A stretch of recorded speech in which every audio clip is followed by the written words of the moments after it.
FM Mercury, informatif, inspiratif. Selamat pagi sahabat Mercury. Dialog solusi bisnis dan sumber daya manusia seperti biasa menghadirkan teman-teman dari Magnet Solusi Integra MSI Consulting yang pagi hari ini diwakili Mbak Farah. Kemudian juga ada narasumber tamu kita tadi yang seperti saya bilang, Mas Aris Sugiarto, Sarjana Hukum, HR Manager PT Susanti Megah. Saya ke Farah dulu. Farah, apa kabar? Alhamdulillah sehat. Mas Aldi sehat, Mas? Sehat, alhamdulillah. Kita semua teman-teman di Mercury, di MSI sehat-sehat semua ya? Alhamdulillah sehat semua. Alhamdulillah sehat, oke. Kevin juga sehat kayaknya ya, oke. Dan narasumber tamu kita, halo Mas Aris. Halo, pagi. Ya, selamat pagi. Mercury FM. Ya, pagi-pagi sudah dibikin bingung. Iya. Asli dari mana Mas? Purworejo. Besar di mana? Di Balikpapan. Lahir di mana? Medan. Wes gak karu-karuan. Indonesia. Indonesia, betul. I'm Indonesia. Sehat ya Mas Aris ya? Alhamdulillah sehat. Alhamdulillah. Oke, beliau ini adalah HR Manager PT Susanti Megah. Saya sebenarnya nggak asing, tapi mungkin sahabat-sahabat Mercury yang mungkin belum tahu apa itu Susanti Megah. Ceritain dong Mas sedikit company profile Anda seperti apa gitu. Oke, baik teman-teman dari Mercury FM. Kemudian saya mewakili Susanti Megah hari ini untuk mendiskusikan tentang self leadership, di mana perusahaan saya berkaitan dengan produksi garam rakyat. Jadi Susanti Megah itu memproduksi garam cap kapal. Garam cap kapal adalah pelopor garam yodium pertama di Indonesia. Karena sampai hari ini baru tanggal. Itu kemasannya ada kuning-kuningnya itu ya? Yes, okay. Ada kuning-kuningnya cap kapal. Saya kan nggak terlalu ngerti kalau cowok-cowok kayak gini, pokoknya ada di situ. Oh, iki puya iki mesti. Iya, garam. Kadang-kadang ibu-ibu di warung juga beli garam gitu. Padahal garam kita ada di Surabaya, produksi kita di Surabaya, produksi dengan sudah standar ISO 9001, ISO 22000. Sudah memenuhi standar internasional untuk dikonsumsi, dan memang sampai dengan 7 September kemarin Susanti Megah produsen garam cap kapal itu sudah berusia 43 tahun. 43 tahun karena memang pelopor pertama di Indonesia untuk garam beryodium, garam konsumsi yang secara nggak sadar kita konsumsi hampir setiap hari di semua tempat, di rumah, di restoran, dimanapun gitu ya. Garam yodiumnya ya dari cap kapal, pelopor pertama di Indonesia gitu. Ya, 43 tahun ya? 43 tahun, bukan, 7 September kemarin. 7 September kemarin. Bukan waktu yang pendek, Farah. Bukan. Untuk membuktikan bahwa Susanti Megah memang eksis di bidangnya begitu ya. Ketika pandemi berkurang atau stabil, kalau orang kan masak terus tuh, butuh garam juga terus, tapi mungkin agak berkurang kah atau gimana, Mas Aris? Pandemi ini juga berdampak Pak, berdampak sekali, karena kan kita tahu semua ya, gara-gara pandemi ini banyak wisata tutup, restoran tutup, kafe tutup, hotel tutup, itu sangat mempengaruhi. Itu artinya yang masak juga nggak banyak. Yang masak juga nggak banyak, walaupun sebenarnya jumlah konsumennya itu tetap, karena kan garam itu dasarnya adalah demografi, berapa jumlah penduduk itu berapa jumlah konsumen garam, tapi kenyataan konsumen yang besar-besar seperti kita tahu Bali misalnya sebagai contoh, area yang betul-betul konsumen garam. Betul, mati suri bener itu. Bener-bener mati suri. Jadi berdampak sekali di kami terkait dengan pandemi ini. Tapi sekarang sudah mulai balik, Mas Aris? Perlahan. Jadi perlahan kita mulai bangkit lagi. Tapi memang ini sekilas ya, terkait dengan Susanti Megah lah, terkait dengan Susanti Megah, karena memang ownernya sendiri tahan banting. Ownernya sendiri tahan banting. Emang Anda berani banting owner? Artinya kalau Anda berani itu berinspirasi buat saya. Nanti saya ketemu owner, Pak, mau saya banting. Bayangkan ya, di awal-awal kisahnya Susanti Megah berdiri 10 tahun dari mulai berdirinya itu, bahkan tidak memetik untung, tapi tetap karena konsistensi. Ya. Orang dulu apa sih garam beryodium? Karena kan pokoknya garam asin gitu. Ya, mengedukasinya itu yang 10 tahun pun sampai nggak untung. Mengedukasi 10 tahun itu tidak dapat untung, bahkan ya malah cenderung rugi karena ownernya harus subsidi silang dari usaha ini untuk nutupi. Tapi tetap jalan terus garam sampai dengan pada masanya di tahun ke-11 sudah mulai ada hasil sedikit karena memang orientasi owner bahwa garam ini diperlukan oleh rakyat, yodiumnya dan lain sebagainya. Jadi tetap mereka bertahan, dan itu itu kemudian menginspirasi banyak orang, menginspirasi termasuk saya hari ini yang memang terus terang saya tidak ikut di 10 tahun awal, tapi itu inspirasi di mana kita harus konsisten tetap lurus. Sudah berapa tahun kalau Mas Haris sendiri? Kalau saya baru di relatif baru di Susanti Megah. Sebelumnya saya juga di perusahaan lain, tapi saya bergabung di Susanti Megah karena banyak inspirasi di situ, banyak kondisi seperti ini. Ini tetap jalan. Ini sektor-sektor kritikal kita tetap harus jalan memenuhi kebutuhan gitu. Justru karir Anda yang lama di nambang-nambang itu bukan nembang loh ya. Kalau nembang bisa nggak bisa. Hampir nembang. Karena untuk membuka awalnya kan nembang. Oh, nebang, bukan nembang. Oh, nembang bukan. Nggak bisa ya? Nggak bisa, saya nggak bisa nembang. Farah bisa. Kita coba. Farah nembang Farah? Mau copat. Oke. Far, hari ini kita bicara soal self leadership. Apa itu self leadership? Kalau pembahasan leadership gitu ya Mas Aldi, itu kan banyak dan gak pernah habis. Betul. Gitu kan. Bahkan kalau vendor-vendor training gitu tuh ada yang memang fokus ke leadership ya. Benar, itu ada yang kayak gitu. Nah, untuk hari ini kita bahas self leadership lebih ke gimana sih diri kita gitu ya, atau praktiknya gimana kita itu bisa membawa diri kita untuk bertanggung jawab, ngambil keputusan, berkembang gitu ya. Yang jelas ya untuk diri sendiri gitu. Nah, nanti dari situ baru bisa berdampak ke eksternal. Ya, pertanyaannya kan selalu kayak begini. Kenapa sih ini penting kita bahas gitu kan? Apa sih keuntungannya kalau semua perusahaan, organisasi itu bisa menerapkan self leadership ini? Apa, Far? Kalau keuntungannya ini dari sisi diri dulu, karena ini kan bahasnya self leadership ya Mas Aldi ya. Kalau dari sisi diri otomatis kita itu lebih tahu cara pandang kita seperti apa, tujuan kita seperti apa gitu ya. Terus ngambil keputusan itu juga nggak sekedar istilahnya asal ngambil gitu. Jadi pertimbangan-pertimbangannya sudah tepat dan cepat gitu ya diambilnya. Kalau berdampak eksternal seperti apa, apalagi ke perusahaan gitu, kenapa penting gitu kan. Nah, dengan adanya self leadership yang ada di karyawan gitu, nah ini perusahaan itu justru lebih mudah gitu. Lebih mudah mereka pertama udah punya calon-calon leader yang mereka sudah tahu tanggung jawabnya, lebih mandiri bekerja gitu ya. Dan istilahnya karena biasanya self leadership itu positif gitu ya Mas Aldi, ya itu akan membawa positif juga buat organisasi company-nya itu ya. Oke.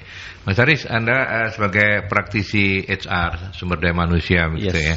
Ketika kita membahas ini, apa yang kemudian menarik menurut Anda dari self leadership ini? Terutama mungkin bisa dikembalikan kepada Susanti Megah sendiri, seperti apa begitu? Oke, ini umum dulu buat saya bahwa setiap manusia, setiap orang itu dilahirkan untuk jadi pemimpin. Minimal bagi dirinya sendiri bagi dirinya sendiri. Nah, itu adalah prinsip kepemimpinan. Jadi setiap orang pasti dilahirkan untuk jadi pemimpin, minimal dirinya sendiri. Itu perlu digarisbawahi, dan itu memang yang sekarang mulai agak tanda kutip ini agak mulai menurun ya. Agak mulai menurun karena kita nggak tahu ya apakah ini faktor karena perkembangan teknologi dan lain sebagainya. Kita lihat banyak anak-anak muda zaman sekarang lah tidak mengembangkan diri dengan ini, kan eman-eman sebenarnya, sibuk dengan game. Boleh game, nggak ada yang larang game, tapi kadang mengatur waktu dan lain sebagainya. Kemudian kalau untuk di Susanti Megah memang kami menerapkan sistem di mana setiap orang itu harus multitasking. Multitasking. Jadi setidaknya dia memanage dirinya sendiri untuk bagaimana menyelesaikan satu pekerjaan saja. Jadi pekerjaan yang harus selesai hari ini ya kita selesaikan hari ini. Kenapa harus nunggu nanti atau misalnya nunggu besok, misalnya seperti itu. Jadi kemudian yang mungkin dikerjakan harus selesai hari ini kemudian ditunda besok, itu sudah keluar dari orientasi kepemimpinan pribadi, karena mengatur jadwal saja sudah jadi masalah di situ kan gitu. Di perusahaan kami mencoba menanamkan perlahan, dari dulu sudah ada, saya tinggal meneruskan karena ini memang buah dari kepemimpinan sebelumnya yang sudah baik. Saya tinggal meneruskan bagaimana menyesuaikan kondisi, menyesuaikan kebutuhan dan yang paling kerasnya adalah menyesuaikan dengan persaingan. Jadi nggak akan mampu bersaing kalau nggak memimpin dirinya sendiri dulu untuk satu jobnya, kan gitu. Jadi itu yang kita tanamkan. Makanya setiap pagi kami lakukan briefing di semua tempat, di semua divisi, di semua departemen supaya merefresh apa pekerjaan yang harus diselesaikan, apa yang harus dijadwalkan, mana yang prioritas, top priority, mana yang second priority, dan mana yang memang belum perlu, kan gitu. Ya. Itu dimulai dari diri sendiri. Gitu. Dari jobnya masing-masing. Dari jobnya masing-masing. Yes. Ya. Saya balik ke Far. Kalau gitu apa saja kunci utama dari konsep self leadership sini, Far? Sebenarnya kalau ngomongin konsep gitu ya Mas Aldi, di luar itu banyak banget gitu. Tapi kalau intinya ada beberapa lah ya gitu ya. Mulai dari pertama kita tuh harus bisa acceptance sama diri sendiri. Itu yang pertama, karena kita harus tahu dulu nih siapa kita untuk bisa tahu tujuannya gitu. Jadi pertama adalah terima dulu. Oke, kita nggak ngebandingin diri gitulah ya. Kalau anak sekarang tuh sering banget Mas Aldi gitu kan. Tinggal ngelihat aja gitu di medsos ada temennya yang lebih kaya nih, jalan-jalan bisa jalan-jalan ke sana nih, bisa jalan-jalan ke sini gitu. Nah, itu kan self comparison. Jadi kita mulai membandingkan diri secara tidak sadar sebenarnya gitu kan. Nah, itu dikurang-kurangin lah gitu. Jadi kita lebih love self gitu ya. Jadi lebih acceptance sama diri sendiri. Terus kedua itu ya setelah kita tahu, kita accept, kita cari identitas kita. Gitu. Jadi identitas kita itu jangan kepengennya seperti apa sih jadi diri kita tuh apa, jangan kayak misalkan aku pengen jadi ini, aku pengen jadi itu gitu. Tapi ya kita tahu sebenarnya kita ini siapa gitu ya, dan kita hadir untuk apa gitu ya di dunia ini. Itu kedua. Ketiga, rumuskan tujuannya gitu. Jadi goalsnya apa nih, life goalsnya apa gitu ya. Jadi dari memimpin diri sendiri kita harus tahu. Kalau misalkan contoh nih saya gitu misalnya, kalau dulu saya tuh pengen banget jadi HR manager nih. Gitu, karena memang ada role model yang saya pengen. Benar-benar lebih ke sana. Cuman setelah berjalannya waktu gitu ya, akhirnya passion saya berubah gitu. Lebih enak deh kayaknya kerja di rumah gitu ya, sambil punya waktu buat keluarga, tapi kita tetap produktif. Lebih ke arah sana untuk sekarang gitu. Ya tujuan tuh bisa berubah, tapi tinggal kita gimana untuk mengarah ke sana gitu. Terus setelah kita tahu tujuan, ya kita list dulu nih apa yang kita punya, bakat, minat, keterampilan gitu ya. Karena ini adalah tools untuk kita meraih tujuan, termasuk pengetahuan, pendidikan, semuanya lah. Gitu. Dan yang terakhir adalah mengevaluasi diri. Gitu. Jadi kalau misalkan kita sudah punya itu tadi deretan-deretan kuncinya, nah kita akhirnya evaluasi apakah ketika kita mau mencapai tujuan gitu ya, itu apa yang kurang gitu, apa yang perlu dikembangkan. Jadi fokusnya memang ke tujuan, pengembangan, dan gimana kita bertanggung jawab untuk diri kita sendiri, minimal itu. Mau menambahkan Mas Aris? Boleh. Disampaikan? Berkaitan sama disampaikan Mbak Farah tadi soal who I am. Siapa diri saya itu sangat-sangat penting, karena memang itu bagi saya, kemudian ini ditularkan untuk teman-teman di sekitar saya, bahwa who I am adalah renungan serius. Kita itu siapa, kita itu kemampuan saya itu apa. Itu juga diterapkan di Susanti Megah. Jadi ini kan soal kapasitas diri, kemudian menambahnya dengan tadi itu inspirasi. Jadi kalau saya sih langsung ke goalsnya kita mau jadi apa sih, itu berangkat dari memang who I am, siapa diri kita, kemampuan kita sampai di mana. Kita harus, jadi gak ada lagi boleh pertanyaan kita bisa gak itu, tapi kita harus bisa itu. Satu tujuan, kita bisa nggak? Kita harus bisa, tapi dengan cara-cara yang elegan, dengan mengasah kemampuan diri, dengan menambah wawasan, kemudian ilmu pengetahuan. Jangan lupa memang basicnya adalah kembalikan ke pencipta.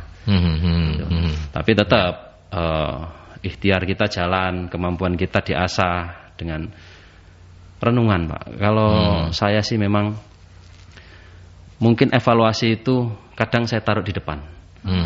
Evaluasi itu kadang saya taruh di depan, tapi tetap berkala saya harus evaluasi. Satu, satu project ini misalnya, satu project ini saya sudah selesaikan, saya perlu evaluasi, bahkan evaluasi itu dilakukan di mid and last, di tengah dan di terakhir. Itu penting supaya kalau ada salah nggak nunggu di terakhir gitu. Kalau ada salah nggak nunggu di terakhir. Karena memang leadership sendiri kan saya HR manager. Mungkin banyak teman-teman HR yang lain itu berada di dua tempat yang sekaligus bareng. Saya juga leader, saya juga follower. Nah, itu saya harus memanage teman-teman di departemen saya sekaligus. Kalau HRD itu kan saya nggak bicara satu departemen, saya bicara satu perusahaan. Karena memang muaranya ada di HRD. Ada karyawan di luar departemen HRD punya masalah, kembalinya ke HRD. Bahkan ada kepala departemen lain, Pak ini masalah, kembalinya ke HRD. Dan itu saat itu adalah saat dimana memang betul-betul kemampuan kita harus explore. Sekaligus kita follower, apa yang kita harus mampu menerjemahkan apa yang diinginkan oleh perusahaan. Perusahaan ingin punya goal seperti ini. Nah, terjemahan itu, itu fungsi-fungsi leader secara mau tidak mau personal itu. Itu personal, saya harus mampu menerjemahkan, kemudian saya harus mampu mengimplementasikan di lapangan, tidak hanya di meja. Kan praktisi itu nggak cuma di meja. Di lapangan juga saya harus what I do, apa yang saya harus lakukan di lapangan, kemudian planningnya apa, di tengah evaluasi, di terakhir evaluasi dan report. Kita juga kembali tadi follower, kita harus punya report yang jelas ke manajemen supaya apa yang diinginkan oleh perusahaan itu goalnya. Setidak-tidaknya kalau persentase matematik itu antara 85 sampai 100% lah. 100% itu berat. Tapi setidak-tidaknya 85% yang menjadi keinginan perusahaan bisa kita implementasikan. Itu sih tambahan sebenarnya. Baik, nanti kita lanjutkan kembali, dan sahabat Merkuri seperti biasa saya kembali mengundang Anda di 0315620096 atau juga melalui WhatsApp di 0817300096. Tapi saya break dulu ya Mas Haris. Mbak Farah, kita break dulu ya. Kita ke pesan-pesan dulu.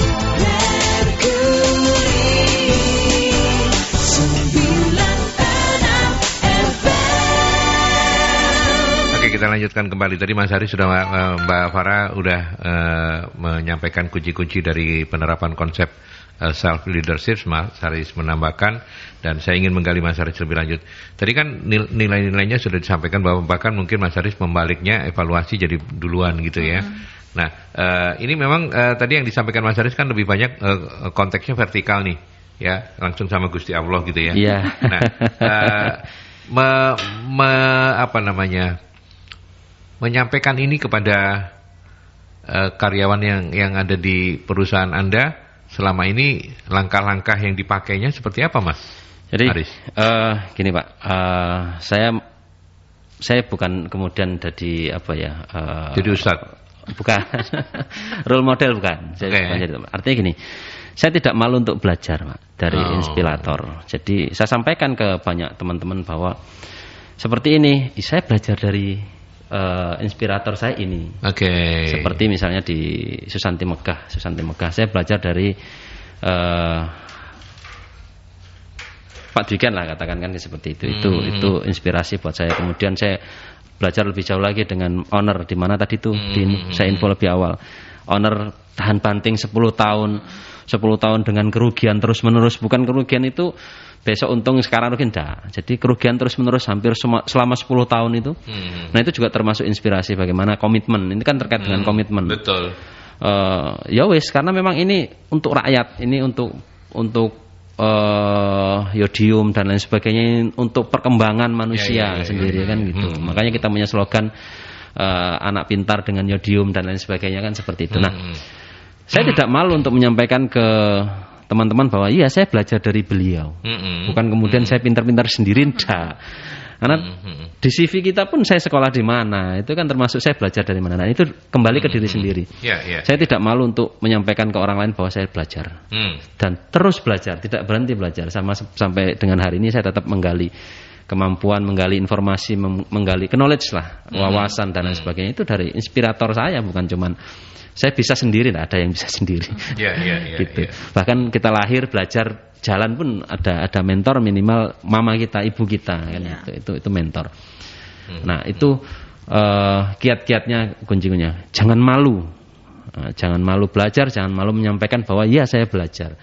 Karena apa yang dipelajari Nah, tinggal kita nanti menyaringnya. Ini cocok nggak di tempat ini pas nggak? Nah, itu bakat, kembali ke bakatnya masing-masing. Gitu. Tapi kalau bicara soal tools yang dipakai, alat atau cara yang dipakainya ketika pandemi begini lebih banyak Zoom ya?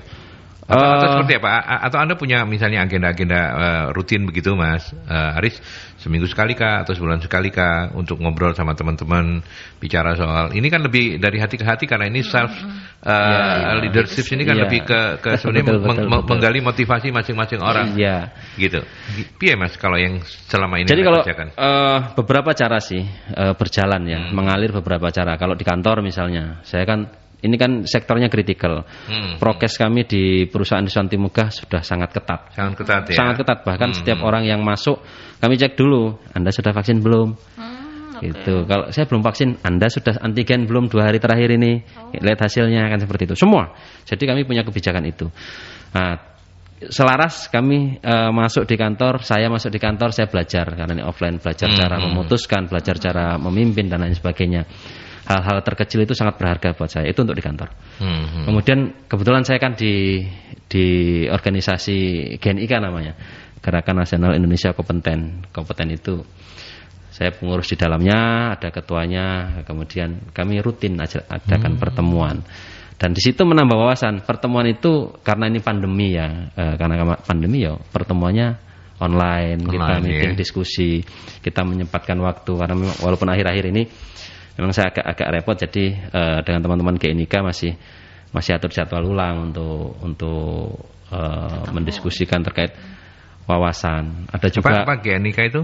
Gerakan Nasional Indonesia Kompeten. Gerakan Nasional Indonesia Kompeten. Iya, itu satu lembaga, satu organisasi yang memang isinya HR semua gitu. Isinya HR semua. HR semua ya. Isinya HR semua. Jadi itu lembaga yang di-create oleh teman-teman HR. Ada juga ASPRI, Asosiasi Praktisi HR Indonesia. Cukup banyak ya.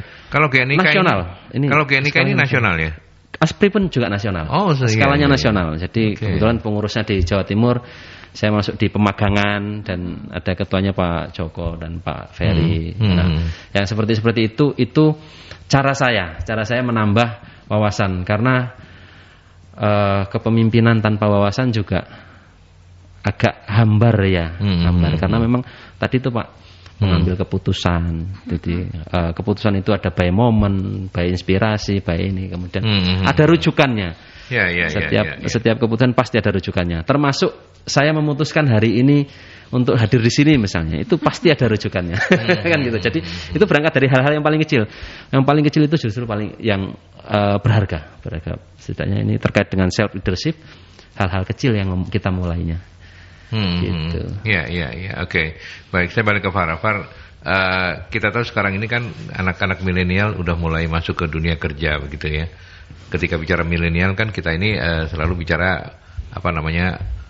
micro minutes gitu ya. Artinya nggak mungkin mereka itu terlalu kayak zaman saya muda dulu lah. Di cara memimpinnya begitu. Nah, ketika berkaitannya dengan self leadership, apakah ini relatif mudah untuk menjelaskan kepada mereka pentingnya self leadership? Karena kita tahu anak-anak milenial ini kan bekerja by mood gitu loh. Iya, itu masalah di situ.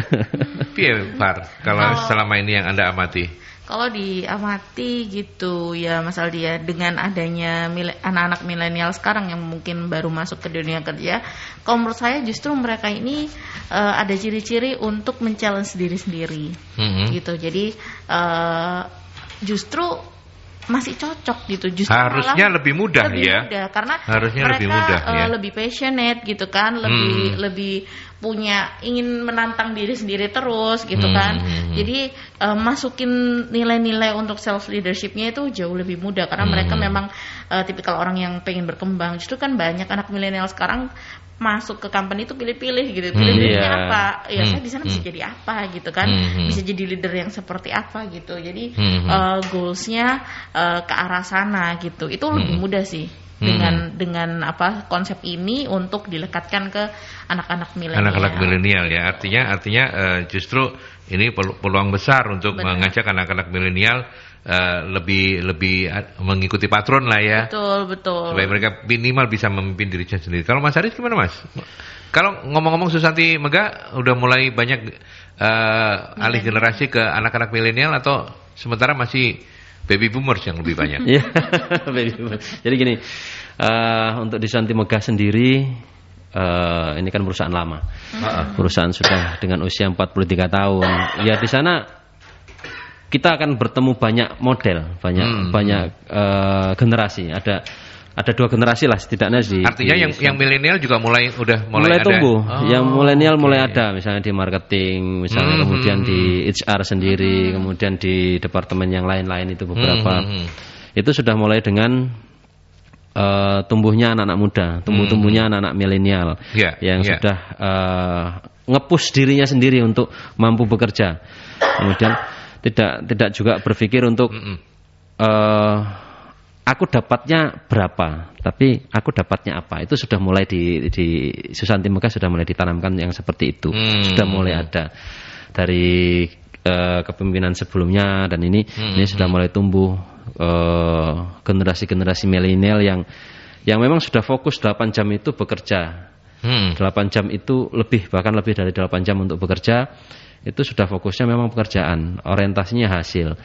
Kadang kan memang ada aja yang orientasinya masih game, HP, masih ada. Nah, model seperti itu juga ada. Jadi mengedukasinya ya pelan-pelan. Kalau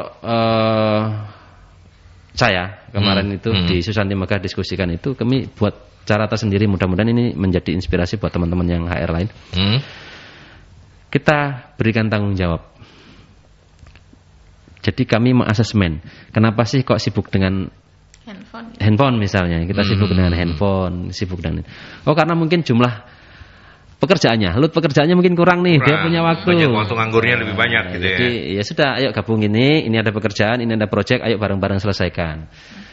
Itu jadi cara untuk kemudian pelan-pelan menggeser dari ini kan soal tanggung jawab, responsibel di mana memimpin diri sendiri harus bertanggung jawab kan, berangkat dari situ. Betul. Nah ini mulai ternyata memang kayaknya pekerjaannya kurang nih. Ya sudah, kita loadnya kita tambah sedikit dulu, misalnya kita tambah job desk-nya dari misalnya input data, kita tambah jadi collect data. Kalau hanya input di atas meja, kita minta tolong coba collect dari tempat-tempat lain datanya. Nah, yang seperti itu yang kita sedang terapkan di Susanti Megah. Kalau boleh tahu Mas Haris, di HR ini memimpin generasi-generasi sebelumnya dengan yang anak-anak milenial ini pasti beda gitu ya Pak? Beda. Patronnya juga beda. Iya, patronnya juga beda. Tapi mana yang lebih menyita tenaga begitu, menyita tenaga pikiran gitu? Apakah memang mengendalikan anak-anak milenial yang passionnya itu liar gitu ya, saya boleh bilang gitu ya, berapi-api, tapi di sisi yang lain dia nggak mau terlalu diatur dengan regulasi yang ketat gitu ya. Betul. Nah, seperti apa Anda menjalankan itu, atau mana yang selama ini Mas Haris rasa angele ada ini? Piye Mas? Yang paling sulit ketika saya dapat jawaban gini, Pak. Ini kan perusahaan 43 tahun ya. Ya. Dhisik aku lo gak popong. Nah itu dia. Itu yang baby boomers yang kayak gitu. Iya nah gak apa-apa, kemenya Haris iku gitu ya. Tapi ini dialami banyak perusahaan pasti. Oh iya. Dialami banyak perusahaan pasti, ada jawaban yang memang kadang-kadang menggelitik kita, tapi kadang ya apa ya? Tapi ini challenge buat para HR termasuk saya di Susanti Megah. Contoh terkecil saja. Kalau dulu ya, mungkin dulu ya, berangkat ke pabrik, berangkat ke kantor, boleh sandalan. Ini paling sederhana aja. Sandal, terus kemudian ya, aku masih sandalan nih. Makanya tak sembunyiin itu, tuh kan. Sandal. Kan masih on air. Ya. Terus ini ada mekanik misalnya, ngelas. Oke. Ini masih tetap dengan sandalnya misalnya. Oh. Kita bicara soal safety. Kita bicara soal safety. Jawabannya yang tadi itu. Aku ngelas 20 tahun Pak, gak apa-apa pakai sendal. Nah, itu jawaban-jawaban seperti itu. Oke, enggak apa-apa misalnya. Tapi kan ini ke depan. Ini terkait dengan safety, ini terkait dengan persyaratan, ini terkait dengan ini bukan cuman abu-abu buta. Kenyataan bahwa ada orang pernah kesetrum misalnya. Karena enggak pakai alas kaki misalnya, karena setrum. Ada yang kena percikan api. Ya iya, kalau orang zaman dulu misalnya kebal-kebal tahan-tahan misalnya. Nah, kalau anak-anak zaman sekarang kita tinggal kasih ini SOP-nya, lebih menyenangkan anak sekarang dengan tanda kutip. Ini kan keterbukaan informasi publik. Jadi semua orang tahu caranya, semua orang tahu aturannya, bahkan semua orang tahu, memang harus tahu, bahkan semua orang tahu celahnya. Jadi kalau HR atau safety atau akan ngomong seperti ini, maka dia akan ngomong seperti ini ya. Opposite lah kalau kita bilang orang opposite, ya cenderung opposite. Anak-anak Yeah. sekarang kan cenderungnya opposite. Yeah. Tapi itu menyenangkan karena itu adalah teman diskusi yang sehat, yang seru gitu ya. Seru. Soal disiplin bagaimana anak-anak milenial itu? Anak-anak milenial sekarang ini soal disiplin masih on time. Masih on time ya? On time. Saya membayangkan kalau di perusahaan bukan hanya Susanti ya, Farah ya. Nanti mungkin Farah bisa komen juga. Kalau ada dua generasi yang ada lintas generasi kayak begini, pasti yang milenial kalah disiplin deh sama yang lama-lama. Atau memang seperti itu? Hampir seperti itu. Jadi hampir seperti itu ya? Ya karena memang masuk jam 8 nih. Masuk jam 8. Ya datang jam 8 kurang 2 menit, 3 menit on time. Selalu on time. Tetap on time. Pulang jam 4. Jam 4:05 sudah cek loh. Tenggo. Tenggo. Sering itu tenggo ya. Nah, itu yang kemudian kalau saya bilang sih saya tidak mau diskusi soal loyalty ya. Itu juga sudah termasuk loyalty karena memang ya perusahaan memberikan jobnya itu. Tapi untuk self appraisialnya, penilaian pribadinya akhirnya ya itu jadi poin-poin kelemahan. Jadi poin-poin kelemahan karena memang yang tadi di awal responsible, responsible, saya sudah menyelesaikan pekerjaan. Tapi untuk di Susanti Megah kami sudah mulai diskusinya soal goals tadi itu, orientasinya hasil, bukan orientasinya jam. Kan ada karyawan ya mau muda mau tua ya. Tapi kalau yang karyawan tua-tua memang kebanyakan orientasinya masih di hasil ya? Dia belum pulang kalau memang kerjaannya belum selesai. Karena dia nggak mau pusing di rumah nanti mikirkan untuk besok. Dia mikirkan untuk besok, untuk planning apa yang saya kerjakan besok, bukan yang sudah saya kerjakan tadi masih nanggung belum selesai, enggak gitu. Ya plus minus lah, plus minus. Tapi itu tadi jawaban yang disik gak popo, saya gak oleh. Oleh itu yang bikin mules mendadak gitu ya. Bikin mules mendadak. Tapi gitu. itu memang seninya. Jadi peran HR di situ ya. Harus kasih pemahaman pelan-pelan. Apalagi kalau ada jawaban. Kon niku cek tas ning ngene Pak, aku wis. Nah. Senioritas yang ukurannya hanya dari lamanya bekerja. Iya.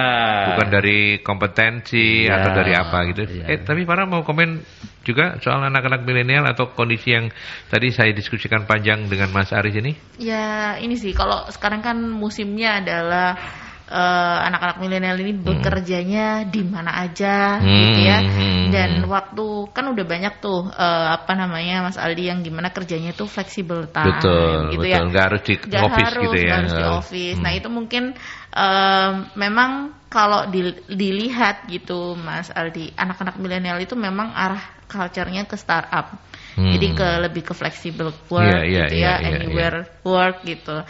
Kalau walaupun nggak bisa dipungkiri gitu, perusahaan-perusahaan yang massive production gitu kan, itu kan ya tetap ada gitu, dan regulasinya memang jauh berbeda dengan startup gitu. Tapi dengan adanya mungkin sistem yang baik yang dibangun di perusahaan yang misalkan produksi gitu ya, dia itu tetap bisa kok engage anak-anak milenial gitu ya. Yang penting mereka nggak bosen. Treatmentnya beda lah ya. Treatmentnya beda. Ya, gitu. karena saya membayangkan juga kalau semua kemudian kecenderungan milenial kayak begitu, nah ketika manufacturing ini kan lama-lama nggak punya karyawan ini, karena nggak bisa ngerekrut ya. Betul.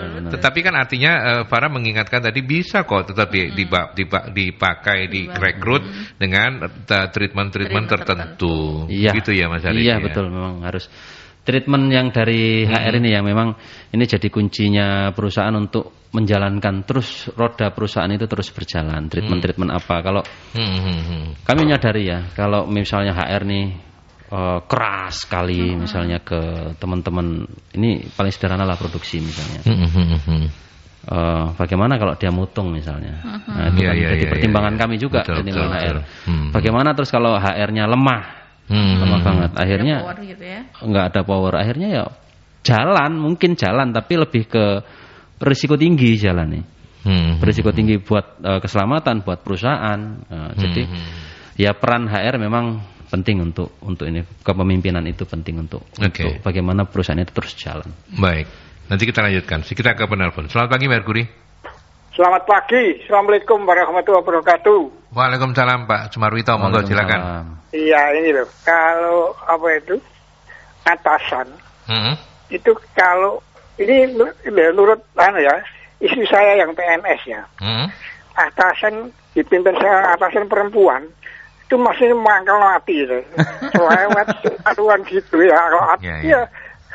Saya bukan kau terhadap bawahan perempuan, bawahan laki-laki pun juga gak seneng lah atasannya perempuan. Suatu contoh seperti Bu Risma atau ya maksudnya baik, tapi terus kadang-kadang kan emosional ngelokno iku di muka umum, di muka rapat. Kadang-kadang ya. Tapi kalau dipimpin seorang laki-laki seperti Pak Bambang DH dulu itu seneng orang-orang. Nah, apa karena watak perempuan begitu ya? Saya nggak ngerti saya. Tapi aku soalnya terus saya juga nggak bisa mendalami.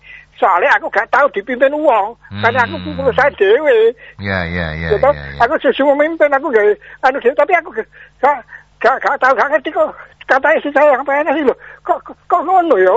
Wong wedok pancen cerewet ya. Ya, tolong saya dikomentari kenapa orang penumpang itu apa sih begitu? Tapi sebetulnya maksudnya baik. Tapi kok ojo ngono. Terima kasih. Assalamualaikum warahmatullahi wabarakatuh. Waalaikumsalam. Terima kasih Pak Sumarwito. Ada Farah nanti yang akan menjawab tuntas untuk Anda. Tapi karena satu-satunya perempuan. Yes. Tapi saya ke iklan dulu ya Farah. Jadi ada kesempatan untuk Anda memikirkan jawaban jawaban terbaiknya seperti apa.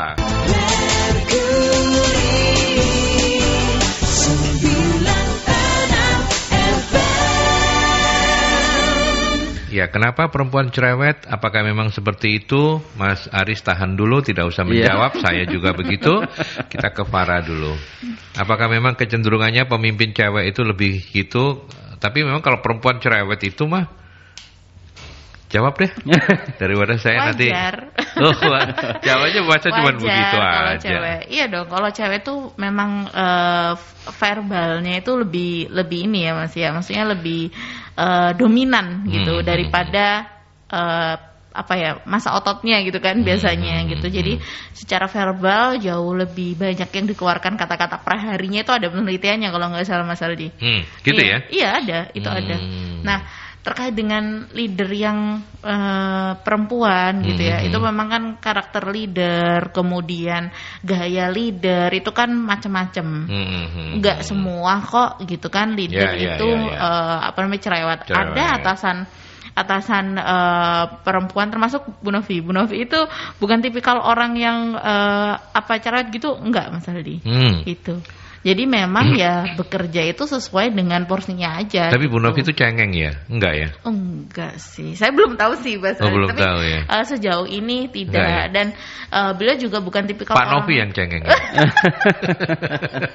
Aduh. Lagi dengerin enggak ya? Mudah-mudahan enggak dengerin. Kayaknya lagi dengerin. Vin enggak usah dikasih tahu ya Vin ya, biar denger sendiri beliau. Jadi beda-beda gitu. Ada kok malah cowok yang justru lebih banyak juga gitu. Jadi beda-beda. Oke, baik. Itu Pak Sumarwito, nanti kalau kurang puas silakan nanya sendiri langsung ke beliaunya. Ada beberapa sahabat Merkuri, saya awali dari yang bawah. Pak Hendra, selamat pagi. Senang Bapak mampir di diskusi hari ini. Kalau seorang karyawan sudah punya self leadership yang baik, tapi perusahaan tidak ada apresiasi atau manajemen yang baik dalam menerapkan leadership, bagaimana mengatasinya? Oke, gini. Pindah perusahaan ya. Jadi gini, self leadership kembali ke diri sendiri ya. Pertama ke diri bahwa hidup itu tantangan sih. Hidup itu tantangan. Kemudian selain tantangan juga ada pilihan. Hidup itu ada pilihan. Anda harus memilih atau Anda akan tidak dipilih siapa-siapa bahkan. Itu prinsip responsible pemimpin kan gitu, leader pemimpin. Anda harus milih. Anda harus memilih, Anda harus membaca situasi, kemudian Anda harus berpikir apa yang harus saya lakukan. Tadi makanya saya sampaikan bahwa di awal-awal tadi kalau saya narik evaluasi, saya ganti judul menjadi renungan itu di depan. Mungkin kalau nggak di depan minimal di tengah. Nah, jadi setelah dilakukan evaluasi seperti itu, what can I do itu ya sudah muncul. Oh, perusahaan ternyata nggak apresiatif dengan apa yang sudah saya lakukan. Jangan dulu berkesimpulan itu. Mungkin perusahaan kasih tantangan berbeda nih, kan gitu. Jadi kembali berpikir baik, berpikir positif dulu. Kalau kemudian kita menyimpulkan belum apa-apa, kecuali jare wong Surabaya nek wis kebacut, nah silahkan dipilih kan gitu. Karena ya memang ini pilihan dan ini tantangan. Silahkan dipilih. Karena buat seorang pemimpin itu berpikir baik, itu berpikir positif, itu bagian terdepan. Bagian terdepan. Kalau kemudian kita belum sudah ambil kesimpulan, belum sudah menyimpulkan orang lain, simpulkan dulu diri sendiri. Nah, itu untuk mengambil keputusan juga harus menyimpulkan diri sendiri. Mampu enggak setelah saya putuskan ini, saya akan menerima risiko, karena setiap keputusan pasti ada risiko. Keputusan risiko itu ambil yang paling kecil, setidaknya seperti itu. Tapi kalau memang sudah ya tadi itu kebacut, ya wis. Ya sudah, gimana lagi? Gimana lagi? Karena kan kita sama perusahaan tuh sama-sama hak dan kewajibannya. Kalau perusahaan jalan lebih cepat, kita lelet ya kita yang ditinggalin. Tapi kalau perusahaan lelet kita jauh lebih cepat, ya kita ganti perusahaan aja. Iya. Sederhananya kayak begitu kan? Sederhana, itu paling sederhana. Paling gitu. Sederhana kayak gitu. Ya oke. Kemudian ada Ibu Kusuma, seberapa besar peran perusahaan bisa menumbuhkan lebih baik self leadership pada karyawan? Cukup besar. Dan memang walaupun self leadership itu memang tumbuh dari diri sendiri gitu ya Mas Aldi, tapi tidak menutup kemungkinan bahwa perusahaan itu mewadahi loh gitu ya untuk karyawannya self leadership, karena untungnya itu juga di perusahaan gitu. Gimana nanti mereka sudah bisa tahu tanggung jawabnya, pekerjaannya sudah on time gitu ya, manajemen salesnya juga bagus dengan self leadership ini. Nah, itu untungnya ke perusahaan. Kalau nanti berujung gimana dong caranya gitu ya, banyak metode, bisa mungkin dikenalin dulu apa sih self leadership gitu ya, melalui training dan lain sebagainya. Kalau mau lebih khusus lagi bisa pakai teknik coaching gitu kan, karena dengan coaching perusahaan tuh bisa memberikan mereka solusi dari mereka sendiri gitu yang menyelesaikan permasalahannya gitu. Jadi metodenya banyak dan memang perusahaan itu bisa banget untuk mewadahi anak-anak atau karyawannya gitu ya untuk memiliki self leadership. Ya, sekarang kita cek ke praktisinya gitu ya, ke Mas Aris gitu ya. Mas Aris, sejauh ini seberapa besar Susanti Megah bisa menumbuhkan self leadership pada karyawan, karena Anda komandannya ini. Jadi saya bertanya pada orang yang pas begitu ya. Siap. Jadi tadi tuh teknik coaching, kemudian evaluasi kinerja. Jadi setiap job, setiap personal bahkan itu pentingnya KPI tadi kan, kita di HR kita punya KPI. Kemudian kita akan pilih-pilih nih, oh ternyata ini kemampuannya apa sampai di mana. Nah, itu peran perusahaan memang. Peran perusahaan. Kemudian oh ini kurang aware, kurang peduli, kurang sebenarnya mampu, cuman karena mohon maaf tanda kutip kemalasan ya, karena memang malas ada ini. Nah, itu kita push, kita pupuk, kita tumbuhkan, kita kasih motivasi. Anda akan melakukan ini, maka akan Anda dapat ini. Anda tidak melakukan ini, Anda akan dapat ini. Nah, itu motivasi, itu peran perusahaan, peran HR-nya ada di situ. Jadi kami betul-betul kalau di HRD itu check by self. Jadi cek itu per orang bahkan sendiri-sendiri. Oh ini seperti ini. Kami punya rekaman karakter orang bahkan melalui tes di awal interview. Kita kan biasa pakai psikotes dan itu di situ tuh kita akan tahu sampai di mana sebenarnya kita mampu pupuk apa enggak, kita mampu tumbuhkan atau tidak. Nah, Susanti Megah selama ini sudah jalan baik seperti itu. Dan Susanti Megah memang sampai hari ini itu terkait dengan kamu akan dapat apa misalnya jenjang karir lah, kita paling sederhana kalau praktisi di ini jenjang karir, bahkan demosi, promosi itu kita lakukan di Susanti Megah. Saya ambil contoh marketing misalnya, Anda akan dapat jenjang karir yang bagus apabila targetnya terpenuhi dan lain sebagainya. Artinya self leadership itu sangat menunjang jenjang karir ya, sangat menunjang bagi karyawan di Susanti Megah gitu ya. Untuk diri sendiri sangat menunjang. Bagaimana dedikasi job desk itu misalnya harus 100%, ternyata karena memang kemampuan dirinya, memanage dirinya, leadership dirinya dapat kok 110% atau 105%, itu kan jadi pertimbangan. Iya. Oke. Baik. Itu Pak Bu Kusuma ya, mudah-mudahan menjawab dan saya pikir sudah sangat menjawab. Pak Budi, selamat pagi. Apakah lebih mudah mengatasi ini? Sebenarnya tadi sudah kita diskusikan, tapi menghargai Pak Budi, monggo silakan Mas Aris menjawab lagi, nanti ditambah juga oleh para. Apakah lebih mudah mengatasi leadership karyawan generasi milenial ketimbang yang old? Apa perbedaan keduanya dalam menerapkan self leadership?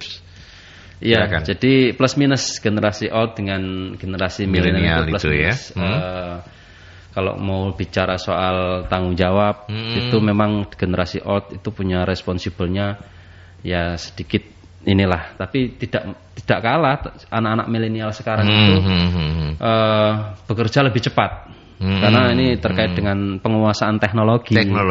Tadi disampaikan bekerja bisa dari mana saja, kapan saja kan gitu. Penguasaan teknologi itu membuat orang bisa bekerja lebih cepat. Kadang memang bagi generasi old menilainya berbeda.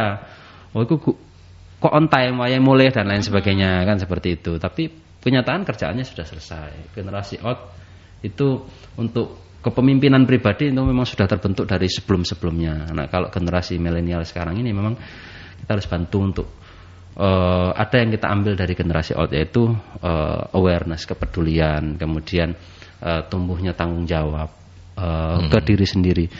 Setidak-tidaknya datang lebih awal, tidak terlambatan, pekerjaan selesai tepat waktu, tepat hasil, kan gitu. Yang sudah ditetapkan. Dan itu ditumbuhkan oleh generasi Pak Budi, generasi saya. Plus minus sih sebenarnya untuk perbedaannya begitu ya generasi ini. Tapi gapnya nggak terlalu jauh lah. Nggak terlalu jauh ya. Nggak terlalu jauh karena memang artinya masih bisa dihandle ya, masih bisa dihandle. Perusahaan sendiri kan sudah punya pakem, punya goal, punya target, punya ini yang sudah ditetapkan. Tinggal teknis di lapangan.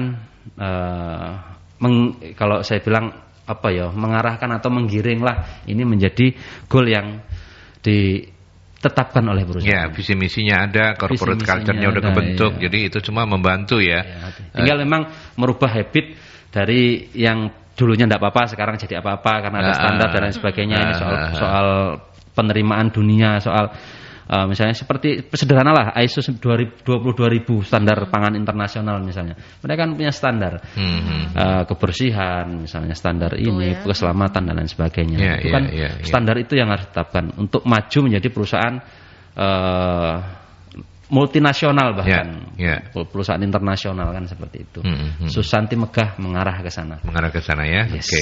Para mau menambahkan untuk Pak Budi mengatasi old dan milenial ini? Lebih ke pendekatannya sih. Lebih ke pendekatan ya, approach-nya ya. Karena memang treatmentnya pasti beda gitu kan. Cuman ya self leadership itu bisa kok ditumbuhkan di semua generasi. Tinggal pendekatan atau metodenya apa yang digunakan. Mungkin kalau misalkan generasi milenial lebih disesuaikan dengan passion mereka, misalkan gitu ya.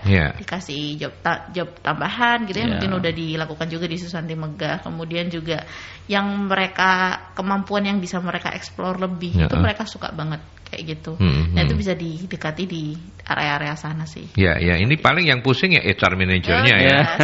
Kayak Mas Haris gitu kan, ya kan? Karena kan kalau ngadepin yang tua itu di Senin-Senin itu zaman sampean gorong ono gak ono apa-apa gitu kan. Sementara untuk anak-anak yang baru iki opo ndak disiplin, kerjanya oke tapi ndak disiplin kan. Saling ini kan. Ya, saling melengkapi tapi ya bikin pusingnya itu ya saling melengkapi. Iya, betul. Oke, kita ke pertanyaan terakhir Mbak Mita. Bagaimana bisa melihat karyawan baru punya self leadership yang baik? Ini ketika kita rekrut ya. Mungkin maksudnya itu mungkin ya, saya menangkapnya ya. Para dulu deh.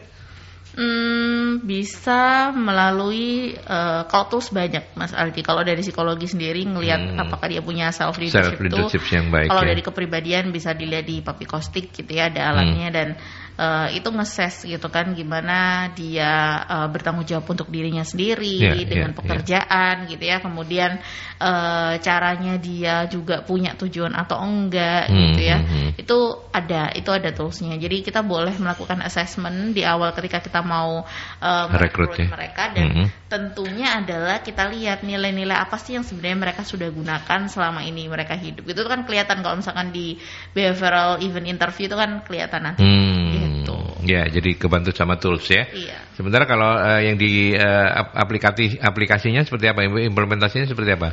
Mas Aris, bagaimana kemudian Anda mengenali? Mungkin Anda nggak ikut ngerekrut, atau kalau misalnya pas nggak ikut ngerekrut misalnya, udah dapat nih orang nih. Ya. Gitu. Jadi gini, kalau untuk di lapangan, di praktisi, di kantor lah ya, di kantor. Saya kan nggak bidangnya memang untuk melihat sejauh mana psikologinya, karena memang ada bidangnya sendiri. Kalau kami melihatnya sederhana, Pak. Semangat kerjanya. Gitu ya? Iya, paling sederhana. Semangat kerjanya, kemudian komunikasinya. Jadi orang semangat bekerja itu bagian dari self leadership ya. Iya. Bagaimana dia mengeksplor dirinya. Mengeksplor dirinya, mengeksplor kemampuannya, kemudian memberikan sumbangsih yang dia mampu kepada perusahaan institusinya. Itu mungkin bagian dari, bisa terlihat di Papi Kostik ya. Betul. Iya, bisa terlihat di Papi Kostik. Tapi di lapangan dia semangat bekerja, kemudian orientasi hasilnya jelas, dia reportnya jelas. Terpenting bahwa komunikasinya baik, komunikasinya searah, komunikasinya tertata baik dan lain sebagainya. Itu bagian dari kita menilai, oh ini punya self leadership bagus, oh ini calon pemimpin bagus, oh ini kelemahannya dari sini. Itu semua bisa terlihat dari. Bisa ya. Ada memang saya nggak tahu apa sebutannya, yang introvert, yang dia memang hanya bekerja seperti itu. Tidak menutup dia bisa jadi leader yang baik, karena memang pekerjaannya mungkin di sisi accounting dia nggak perlu banyak bicara misalnya, nggak perlu banyak menjelaskan, yang penting kerjanya selesai. Itu kan tinggal penempatannya nanti. Penempatannya. Nah, terkait dengan itu kan bagian rekrut. Terkait kemudian di lapangan, kita melihat dari hasil kerjanya, komunikasinya, kemudian bagaimana dia menyelesaikan satu kasus, dia problem solver atau bukan, kan gitu. Satu masalah diselesaikan tanpa harus melaporkan detail rinci dan lain sebagainya, tapi Pak hasilnya ini. Soal cara dia pikirkan. Karena memang prinsipnya bahwa saya dibayar oleh Susanti Megah untuk menyelesaikan satu pekerjaan, satu masalah dan satu perkara misalnya itu. Itu harus tanggung jawab saya, dan itu memimpin diri sendiri itu ya berangkat dari situ. Mas Aris, closing statement, satu kalimat self leadership ini bisa ditingkatkan pada semua orang kah? Bisa. Harus. Caranya jadi kenali diri sendiri. Kemudian sampai di mana saya mampu melakukan itu. Renungan, baca, kan gitu. Jadi kalau mohon maaf kalau mungkin orang Islam ada Iqra dan lain sebagainya, itu bukan hanya textbook, tapi membaca itu keseluruhan. Jadi seorang pemimpin yang baik, dia akan membaca semua hal dengan baik.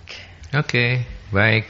Semua dari kita perlu loh self leadership, bukan cuman yang mau promosi jadi leader aja ya, tapi siapapun dari kita perlu self leadership.